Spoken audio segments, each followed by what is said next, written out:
Welcome, friends and enemies. I'm Ethan Malvo. This is another episode of Malvo Talks. Welcome, Green Chi Network, and those who will be listening on a podcast. Today's episode is going to be on the Nazi influence, Hitler as politician.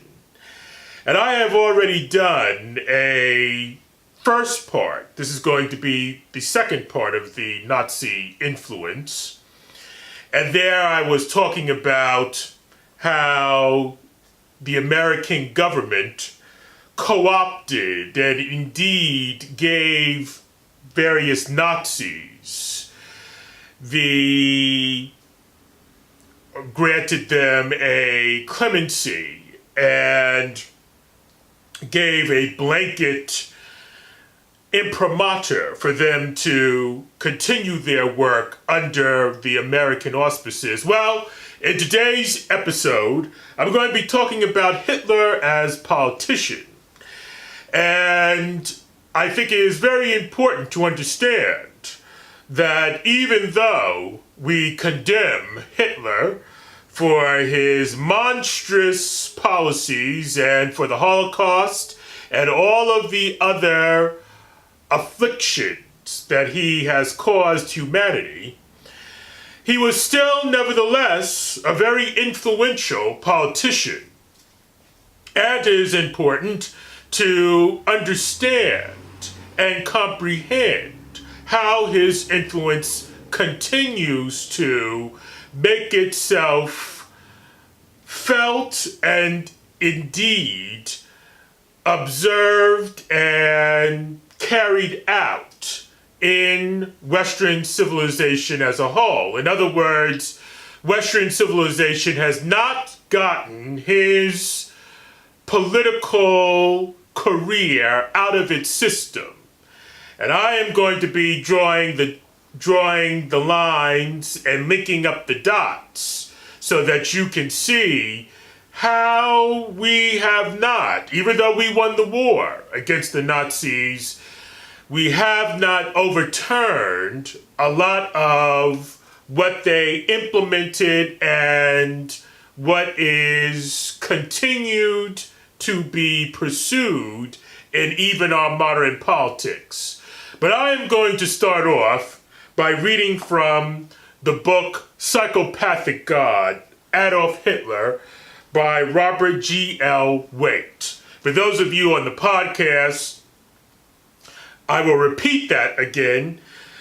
Psychopathic God, Adolf Hitler. Robert G. L. Waite is the author, spelled W-A-I-T-E. And I'm just going to, in this talk, read from selected sections here.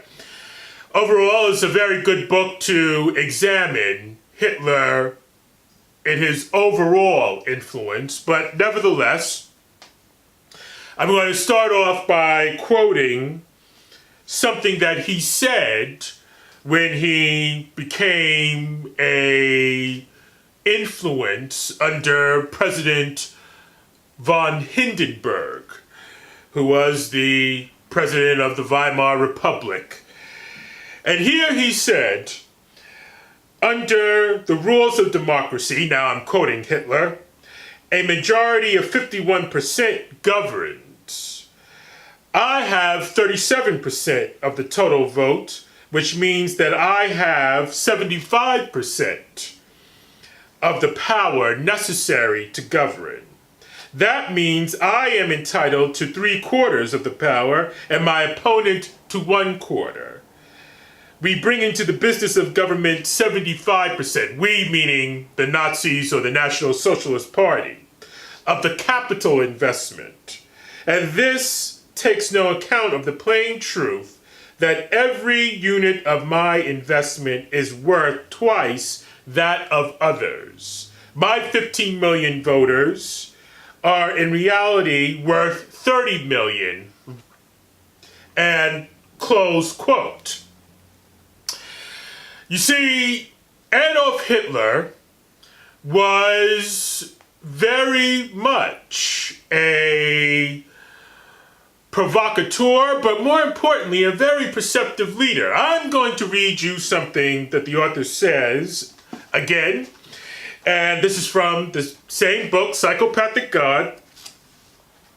He said that John Kenneth Galbraith, who is a noted American economist and wrote the book The Great Crash about the Great Depression, has noted, this is the author talking, has noted that Hitler had the insight to perceive the right economic policy at the right time.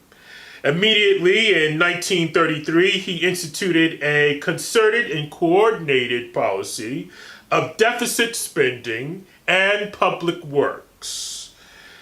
Like Franklin Roosevelt, he sensed that reputable economists were poor guides to policy. But he went well beyond FDR in the energy and the clarity of his actions. And that's very important to take in, because it was his clarity of purpose. This is what is very important in terms of politicians, even up until this very hour. The politician must be clear because he or she has got to communicate. The problem in Hitler's time was that the major parties were convoluted in what they want to do, and I'm going to read about that later. What I want to say more about is the environment that Hitler came to power in. You must understand that the Weimar Republic was an altogether disreputable, in terms of all the constituencies, the Junker aristocrats and the common people, and then the military leaders. It was a farce. And the Versailles Treaty, wanting to shame the Germans for starting the war, did not understand that you had to have a majority of the political constituencies supporting the political project, which at that time was the building of a republic. But they didn't support that. It was said of Frederick William I, who was the king of Prussia, and remember that it was Prussia that united Germany in the 19th century, particularly after the Franco-Prussian War broke out in 1870. And what happened in that situation, to get back to Frederick William I, was a military understanding. And then under his son, Frederick II, who was Frederick the Great, a bureaucratic understanding. Now, it was said of the Prussians, and particularly, this is what I wanted to say about King Frederick William I, was that he was the king that gave his military a nation. Unlike the other way around, to which we are more accustomed to, a nation having a military, well, the military had a nation. And Frederick II put that military to work. But on the domestic front, what the Prussian concept, the overarching concept, was of a institution and a state to which everything is to be sacrificed.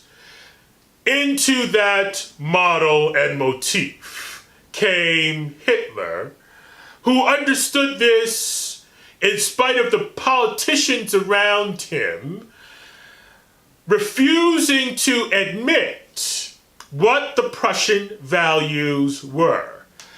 Instead of speaking in terms of the abstract values of Germany, it was the Prussian values that held the German confederacy and nation together.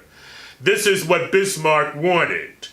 A nation that devoted itself through nationalistic purposes to the aggrandizement and glory of the state, namely the German state with Prussian leadership. Now, what happened in the aftermath and the fallout of the Versailles Treaty is what, against all odds really, brought Hitler to power. And we must understand that that was not a very easy thing for Hitler. And I am going to read from Psychopathic God so that we can get a better picture of Hitler and his rise to power. And I am reading from page 398 of this book, because here he goes through very thoroughly the myths that we have consumed as a pop culture. You see, we think that just because Adolf Hitler wrote Mein Kampf, and because of the Depression and the Reichstag fire, Hitler automatically became this inevitable dictator, Führer, and that is not how it happened. History has a very different chronicle, and this is what the author Robert Waite, brings out. I'm going to read from, again, page 398 in the book, and he says this: "The strange career of Adolf Hitler provides many insights into the vagaries of history, and this is one of them. Not even he was inevitable. The combination of past history, present crisis, and charismatic personality helps explain why Hitler, had become such a political force by the fall of 1932. But none of this explains how he actually became Führer of Germany. He was not voted into power by the German people, nor did he seize power, as Nazi legend later asserted. By heroic Martyrierung, political power was handed to him in a sordid political deal.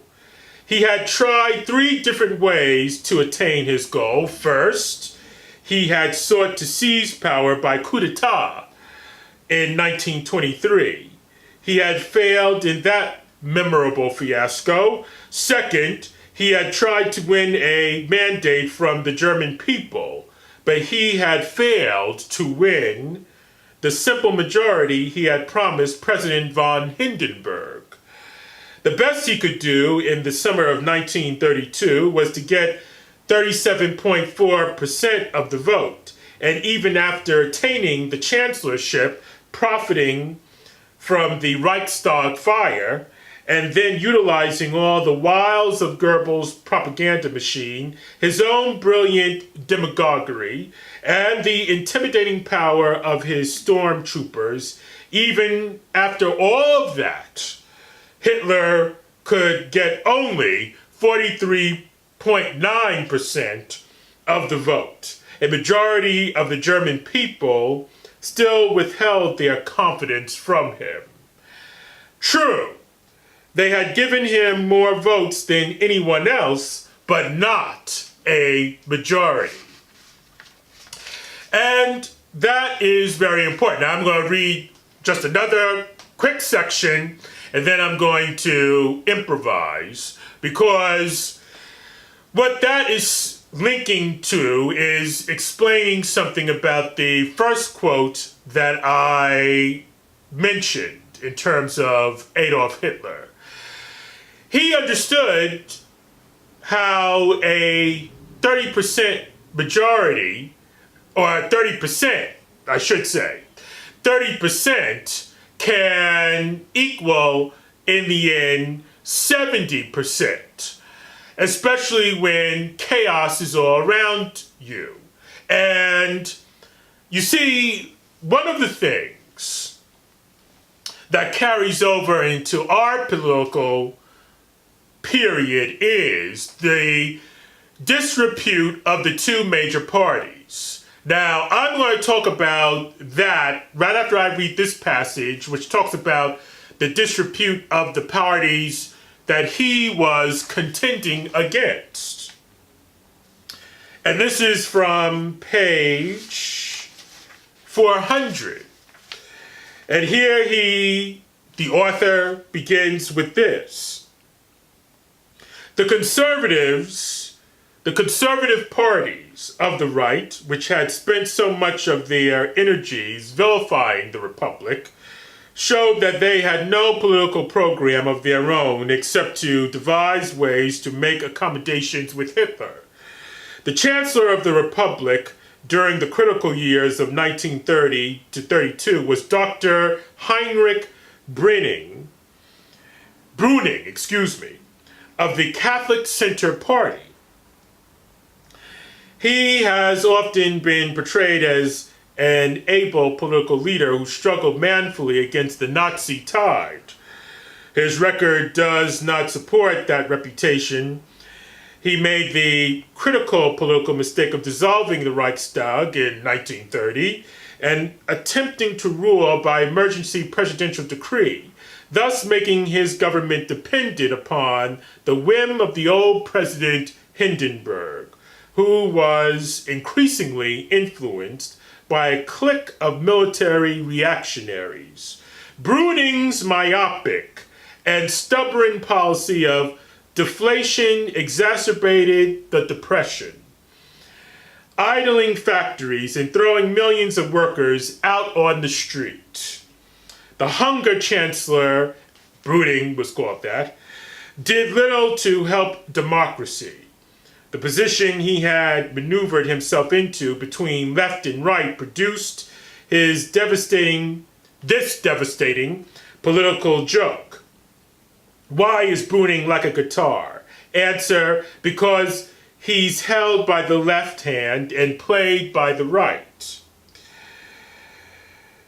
I'm going to skip down and say the Weimar Chancellor's attitude toward Hitler at this time, whatever his later protestations may have been, was well expressed by a statement that shows how totally he misjudged the Führer of the Nazis. On the very eve of the Third Reich, Brüning said, if Hitler would become Chancellor under normal conditions, one could then regard the situation with a certain amount of calm. That was precisely the problem. The leaders of the democracy in its most desperate hour were not attempting to stop the menace of Hitler's dictatorship or to exclude him from office. Rather, all their political energies were expended in efforts to bring him into a cabinet, with each political faction trying to win him over to its side. Each group hoped that Hitler would supply the votes and remain the prisoner of his superiors. All were confident that they knew how to handle him. It was also assumed that once he was involved in the government, the responsibilities of political power would teach him humility and moderation.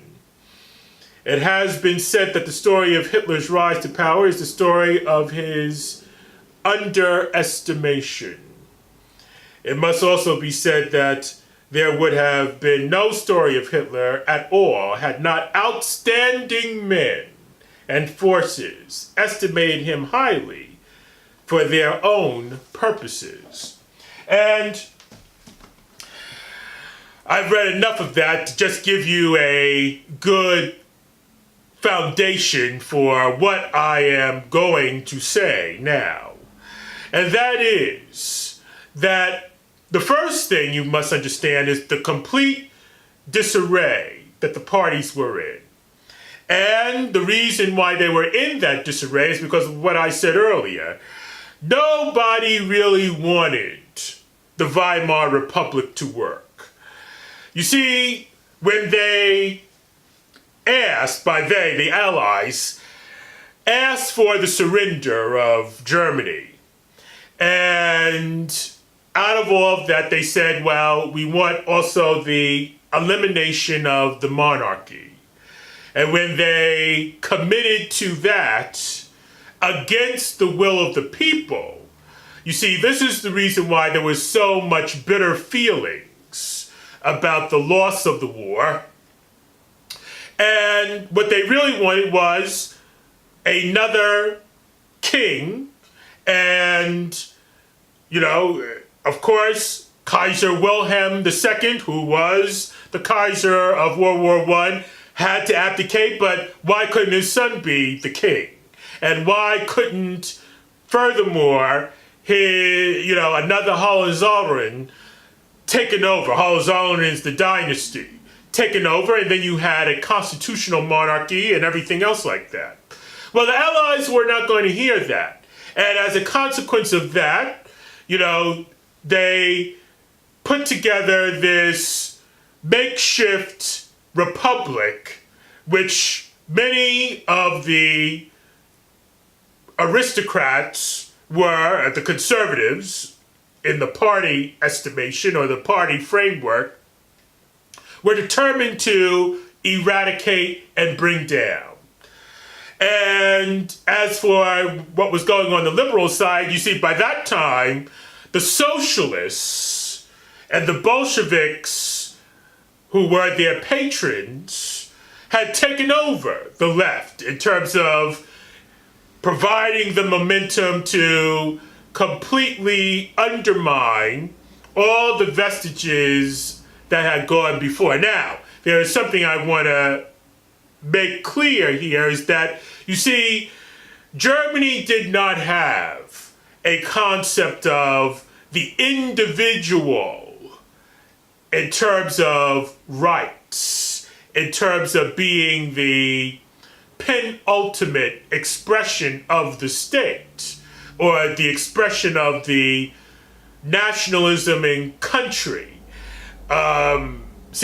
Americans have that as a staple of the very comprehension of what our politics are supposed to do. We're supposed to uplift the individual rather than suppress the individual. Well, in Germany, it was the exact opposite.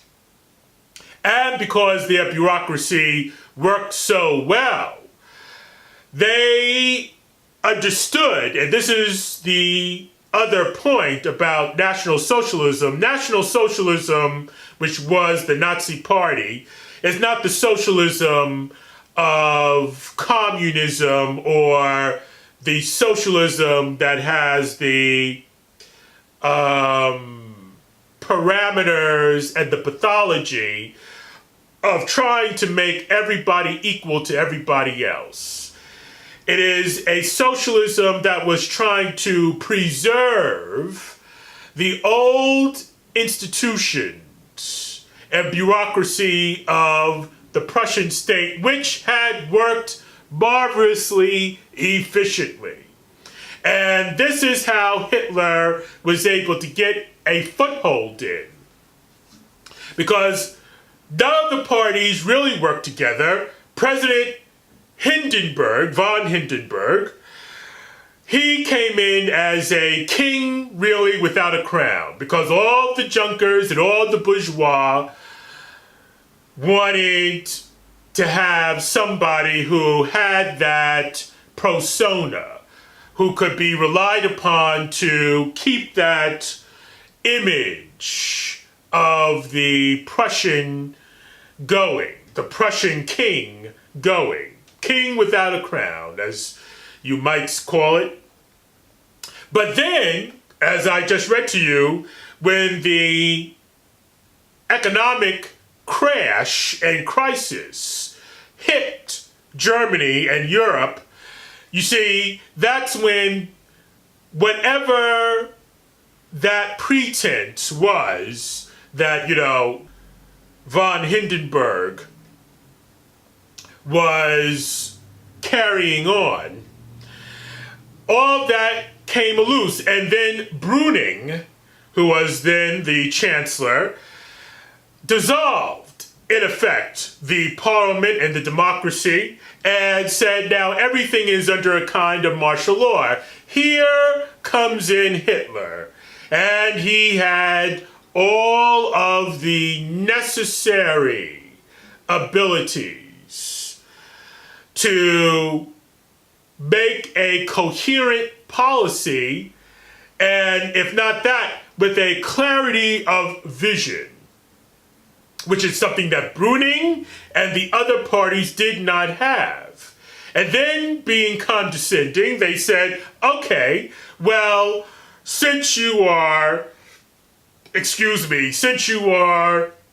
involved now in the legislative process, you must be very, how can I put it? You must bow to the whims or acquiesce to the guidance of more skilled hands. Well, Hitler understood that he was worth more than these corrupt bureaucrats and politicians who did not understand what was going on, and more importantly, could not give the German people a vision of leadership worthwhile.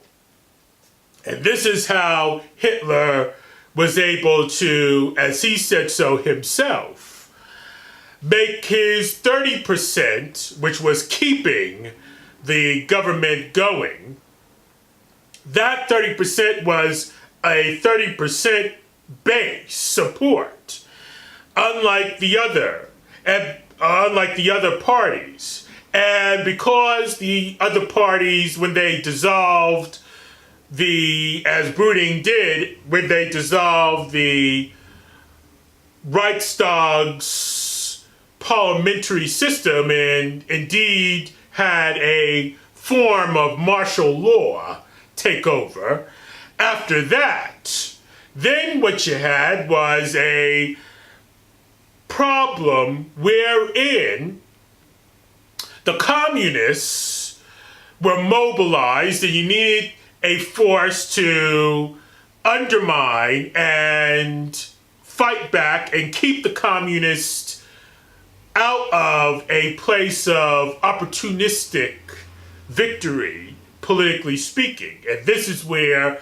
the nationalist socialists came in, and this is why the conservatives were anxious to support Hitler, because he had the only viable party that could combat the communists. Now, just a couple of points about Hitler's overarching policies. One of the things that he said famously was that apartment buildings breed communists. And I must say that when he had the opportunity during the course of his dictatorship and chancellorship, I should say officially, one of the things that he did was to make sure that Berlin did not become an overpopulated city. You see, at that particular time, London was the most populated European city. And then after them, Paris. And then you had the various other capitals, Vienna, Berlin, they were all in this bid to become the third most populous. Well, he didn't want that for Berlin. He saw the problems that would ensue if Berlin became overpopulated. And as a consequence of that, when he had the opportunity to do a lot of building in terms of Berlin, he refused to build tenement tenements. Hitler did not want to build tenements. He understood that that would be a terrible policy in terms of a works project. What instead he did was to gear the works projects towards not only military armament, but also in terms of building the Ringstrasse, building the Autobahn. He liked open spaces. He did not like overpopulation and crowded cities, because the congestion is not just to be thought of in terms of wreaking havoc as a consequence of people living on top of each other, but also just in terms of the daily routine of getting from point A to point B and the overall circulation of a city. But the other thing is that, and this is what he really meant when he said apartment buildings breed communists, what he meant by that was it breeds discontent, a discontent that is very hard for the politician to satisfy or to rectify. And he wanted to, even though he could have lined his pockets, believe you me, he could have lined his pockets with the money from developers who wanted to build all kinds of tenements. But he said, no, I want the city to be a place where only commerce, and more importantly, where only rich people abide. People who are helpful to the state, in other words. He did not want. James Baldwin made that famous quote that he said, you know, cities are not built for money or just to make a few people rich. Well, James Baldwin was wrong about that, at least in terms of Western civilization. That's exactly what cities are built for.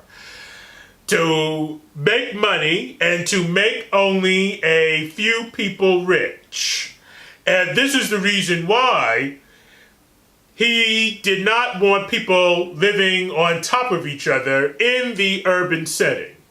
And the less you had in terms of discontent, you know, if you look at the history of Paris, you can see exactly what he was talking about, even in terms of London, but Paris more importantly, where the barricades would go up as soon as, you know, the laborers or the communists were conspiring to bring things down or create a disturbance or discord in the political life of a country. No, the tenements were saved for the Jews. And of course, there he did allow for people in the ghettos to live on top of each other because in his mind, they were not human beings anyway.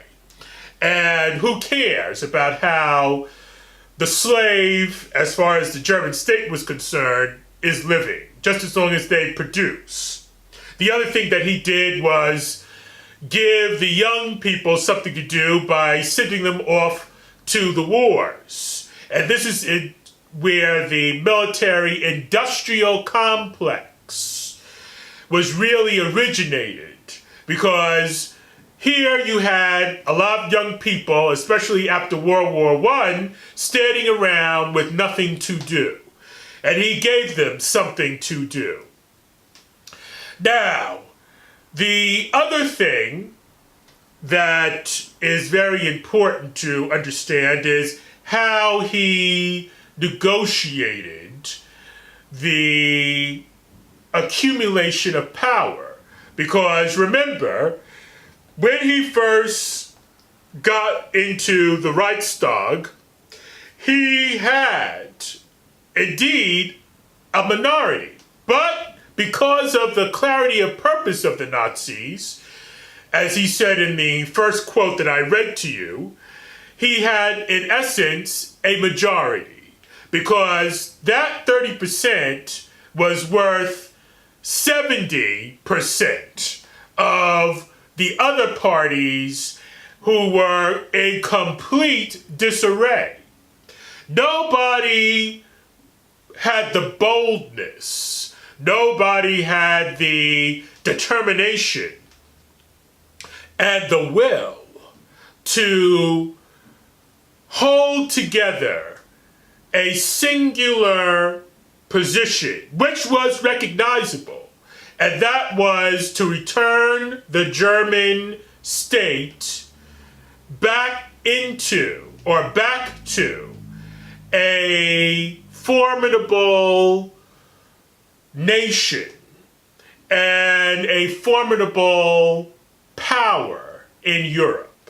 None of the other parties, even though they may have given lip service to that, had the imagination, the trust, I should say, of the youth, of the various constituencies, who in their incompetence and in their negligence tried to take the easy way out and said, well, look, Hitler already has captured the imagination of many of the youth. Why not bring him into more responsible government, more influential echelons of power? And that is how Hindenburg was able to finally give his sanction to Hitler having the second post of his governmental apparatus, namely the chancellorship. That is how he got there.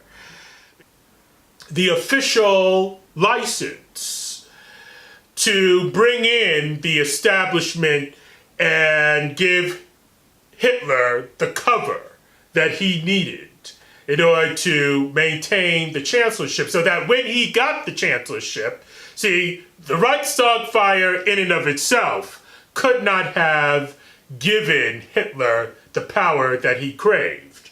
It was the understanding that the establishment could make use of Hitler. Then Hitler, being underestimated, as Robert Waite has commented about, took advantage of that and came into power from his own devices. So that here, von Hindenburg was just the titular ruler, while Hitler was accumulating more and more powers onto himself, so that when von Hindenburg died, there was no need to replace him as president.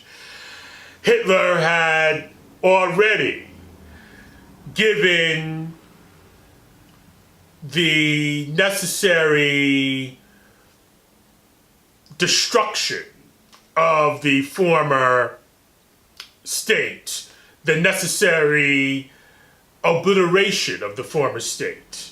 And see, Hindenburg was just something of a figurehead to keep the establishment in the military and the aristocracy in line. So when Hindenburg went, there was no need to replace him. Someone who had a more longer, I should say, the longevity of Hitler's policy can be best appreciated in the life and career of Francisco Franco in Spain, who, upon winning the Civil War ruthlessly and brutally, declared Spain a monarchy, but did not have a king. And as Paul Preston, who is the paramount biographer of Franco, put in his work. He made a construct of government which brought in the nobility and the bourgeois against the liberals, who were dominated, or at least in terms of his propaganda, were dominated by the communists. And that's how he constructed the new Spanish state and brought in a rule which lasted more than 25 years. He didn't invite the Bourbons back to the throne until late in his career, and you could see that aspect of Hitler's political arm and political sageness in a more removed fashion, but yet you can see and appreciate it outside of the idea of, or outside of the context of, the World War II mobilization and annexation and aggression. Now, what does all this have to do in terms of today? Well, you see, the process of gentrification started in that time, started with Hitler. See, he was very perceptive in seeing that cities need more rich people, more bourgeois in order to work. And the pushing out of poor people, pushing them out into ghettos, and the idea of city planning and open spaces, that's something that you see every city doing, every major city in the world doing today. You know, when we had Michael Bloomberg, you know, he tried to, who is mayor of New York, for those of you who do not know, he made traffic in the city more hampered. And he turned entire blocks into open spaces of promenade and more geared in line under the idea of the green revolution, so that you don't have a lot of fossil fuels. Remember, Hitler anticipates the green almost economy in that, as a vegetarian himself, you know, he did not like cities overpopulated, overcrowded, all the fossil fuels and everything. That was to be kept out in the provinces, the factories and everything else like that. But, you know, he wanted clean spaces so that people could, at least white Germans, could have and enjoy the environment and can enjoy the openness of a city that was not congested.